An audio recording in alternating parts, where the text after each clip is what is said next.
Elle est emblématique de ce que la pierre peut offrir et inspirer, l'abbaye du Toronnet. Exposé tout au long de la rue des Arts en 22 photos, le monument varois est au cœur du roman Les pierres sauvages de Fernand Pouillon.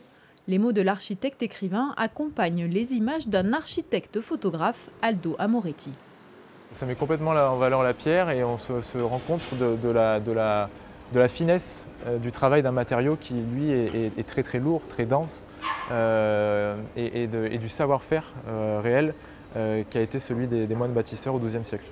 Au centre d'architecture, d'urbanisme et d'environnement, à côté des Nouvelles Halles de Toulon, le récit en images prend la dimension du temps.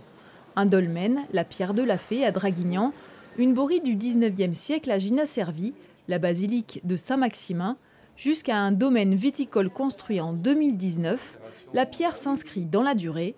Durable, elle est aussi un matériau d'avenir. Ici, on en est convaincu. Nous, ce qu'on veut dire, c'est que c'est un matériel qui est local, qui est là, qui fait partie du paysage varois, qui est à disposition et qui a une vraie richesse aujourd'hui qui est reconnue par rapport aux enjeux écologiques.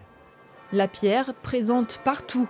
L'exposition invite le visiteur à reprendre contact directement avec ce matériau. Pour nous, c'est important aussi d'apporter au public cette culture-là, cette connaissance-là. Après, bien évidemment, c'est le professionnel qui va être en capacité de dire comment utiliser cette pierre-là et qu'il ne suffit pas de dire « ah, elle me plaît, c'est celle-là que je veux ». Un matériau utile à la structure et aux finitions, résistant, isolant, esthétique. Entrer dans la pierre, l'exposition est une invitation à penser nos façons de construire, de vivre et d'habiter.